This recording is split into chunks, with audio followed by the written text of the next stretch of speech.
कि BAP party के सितारे जो है वो आजकल कुछ गर्दिश में है। पूरी पार्टी की छवि एक घटना से काफी खराब हो गई है।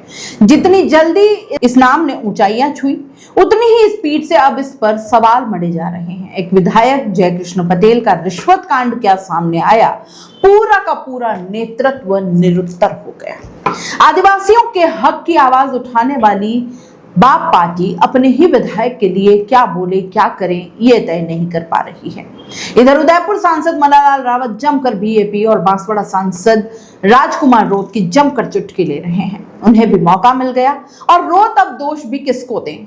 जब तक जांच में कुछ ऐसा नहीं आ जाता विधायक पटेल के बारे में जिससे उनकी बेगुनाही साबित हो पाती, तब तक यही कहा जाएगा कि यह मौका खुद बीएपी के विधायक ने ही भाजपा के सांसद रावत को थाली में परोस कर दिया है।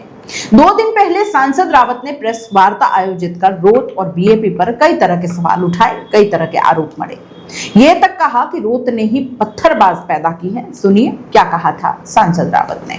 बीएपी ये एक षड्यंत्र है जो बाहरी तत्वों से प्रेरित है और हिंदू समाज, जनजाति समाज, क्षेत्र का विकास, शिक्षा, जो महिलाओं की गरिमा है, युवाओं को आगे बढ़ने की ताकत है, सबको रोकता हुआ मालूम होता है।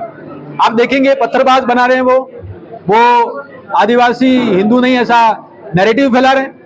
वो अंग्रेजों और पादरी वेरियर एल्विन का एक बिछड़ा हुआ छूटा हुआ नैरेटिव उसको आगे बढ़ाते हुए नजर आते हैं। ये पूरी तरह से फ्रॉड है, ये लुटेरी गैंग है और लुटेरी गैंग की वजह से ये सारे काम कर रहे हैं। जो इनके सांसद हैं राजकुमार जी रोत, वो सारे इनके संसाधन है, पैसे हैं, उसको लेकर बैठ गए और दूसरे विधायक हैं, दूसरे जो सरपंच और प्रधान हैं उनसे वसूली करवा रहे हैं। उसका एक नमूना है कि बागीदोरा से आने वाला एक विधायक Jaikrishna Patel anti corruption bureau द्वारा रंगे हाथों गिरफ्तार हुआ है। मुझे लगता है उनकी जो उन्होंने एक इतिहास रचा है बेईमानी का, लुटेरी गैंग का, ये इसको भुगतेंगे और जनता इसका जवाब देगी। जो आदिवासियों में धर्मांतरण का विषय बहुत बड़ा चल रहा है और या तो उनकी आर्थिक स्थिति मजबूत नहीं हो रही है या फिर कोई और। अंग्रेजों का नैरेटिव था देश की संस्कृति को हानि पहुंचाना। वो डिवाइड एंड रूल करते थे लेकिन वो धर्मांतरण में सक्सेस नहीं हुए। विद्वान लोग बताते हैं, किताबें बताती हैं, शोध अनुसंधान बताता है कि 1947 के बाद जो केंद्र में सरकार रही, उन्होंने जो यूरोपियन विचार था, यूरोप में विचार थे, उस पर आगे बढ़े। ये भी ध्यान में आता है कि पादरी वेरियर एल्विन को तत्कालीन प्रधानमंत्री जवाहरलाल नेहरू ने अपना सलाहकार बनाया था और नॉर्थ ईस्ट का सलाहकार बनाया, मेघालय, नागालैंड और नेफा का जो क्षेत्र है उसमें बनाया और उसमें बहुत सारा नुकसान पहुंचाया।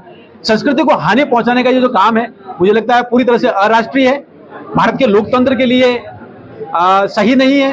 और संविधान में अनुच्छेद 25 है जो हमें अपने संस्कृति को बने रखने के लिए जरूरी है, उसको हानि पहुंचाता हुआ नजर आता है। ये रुकना चाहिए, इसके लिए हम प्रयास करेंगे, सरकार भी प्रयास कर रही है। सुना दोस्तों, इस पर अभी तक सांसद रोत ने कोई प्रतिक्रिया नहीं दी है। हर कदम फूंक फूंक कर बीएपी इस वक्त रखती दिखाई दे रही है।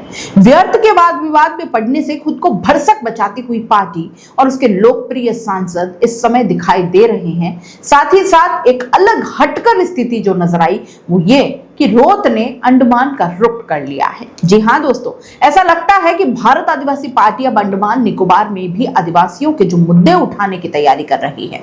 दरअसल बांसवाड़ा डूंगरपुर के सांसद और भारत आदिवासी पार्टी के सांसद राजकुमार रोत जो इन दिनों अंडमान निकोबार के दौरे पर रहे, वहां पर विभिन्न कार्यक्रम हैं जिसमें वो हिस्सा ले रहे हैं। इस दौरान उनका छोटा नागपुर वहां पर पहुंचे और जो बिरसा मुंडा की प्रतिमा है वहां पर, उस पर उन्होंने माल्यार्पण किया। इसके फोटो उन्होंने खुद सोशल मीडिया पर वायरल किए।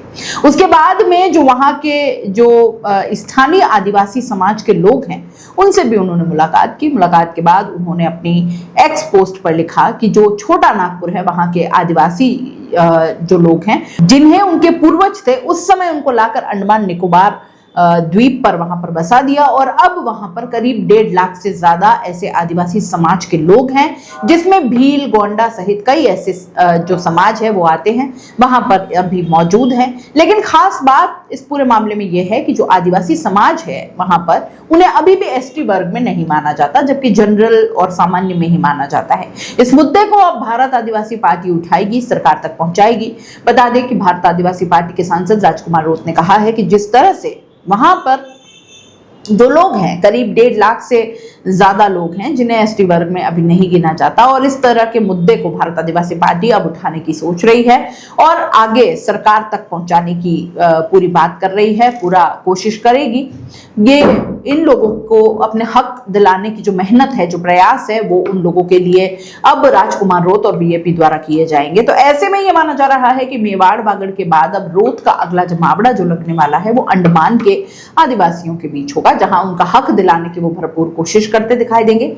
इस मामले से यह भी सोचा जा रहा है कि रोत के लिए क्या यहाँ मेवाड़ बागड़ में अब संभावनाएं खत्म हो गई हैं, जिस तरह से उन्होंने चुप्पी साधी हुई है। सांसद रावत के आरोपों पर अभी तक उनका कोई पलटवार नहीं आया है, उससे जो है वो कई तुक्कों को, जो तुक्के लगाते रहते हैं, उनको बल मिल रहा है, मनगढ़ंत चर्चाओं को भी जन्म दिया जा रहा है। आप इस पूरे मुद्दे पर क्या सोचते हैं? क्या सांसद राजकुमार रोत इस पूरे मामले और सांसद रावत की टिप्पणी या आरोपों पर अपना स्टैंड क्लियर करेंगे? कमेंट बॉक्स में जरूर लिखकर बताइएगा। जाते जाते चैनल को लाइक, शेयर और सब्सक्राइब जरूर कर दीजिएगा। नमस्कार।